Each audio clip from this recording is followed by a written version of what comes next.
Estamos recortando el material para la flauta, para el instrumento maya. Pues esto nos regaló la mamá de René, así que Este es el bambú. Estamos recortando las medidas para hacer el instrumento maya. Lo que nos facilitó porque ya viene tapado el bambú, ¿no? Y ya con esto ya nomás vamos a ir soplando el instrumento así. Así va a ser esta cosa. Lo vamos empezando.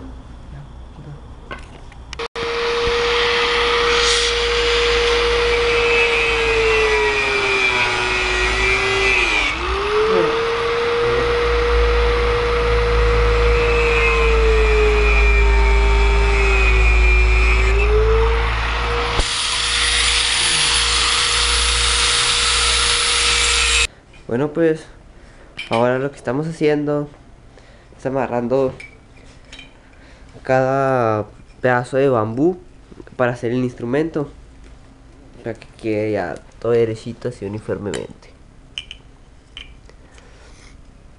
Estamos amarrando con una piolita que encontramos en la casa. Da un efecto a que son ramas secas,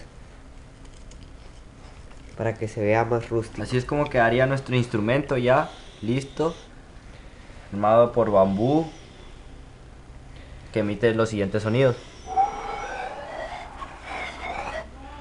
Y vamos a empezar a hacer también otro para tener dos instrumentos. Y estamos haciendo otro que son con tubos de PVC y le pusimos el hilo y lo tapamos con plastilina. Estamos haciendo este para hacer mejor nuestra canción, para tener más sonido, para que tenga más ritmo y que suene mejor. Así quedaron nuestros instrumentos para hacer la bomba yucateca, nuestra canción. Nomás voy a dar una repasada rápido y me voy a meter a bañar. Es cierto. ¡Bomba! Hermosa flor de pitaya, blanca flor de zaramullo. En cualquier parte que vayas, mi corazón es tuyo. ¡Bomba! Te quiere linda mestiza, como el barco al vendaral, aunque ronques por las noches y perfumes mi jacal. ¡Bomba!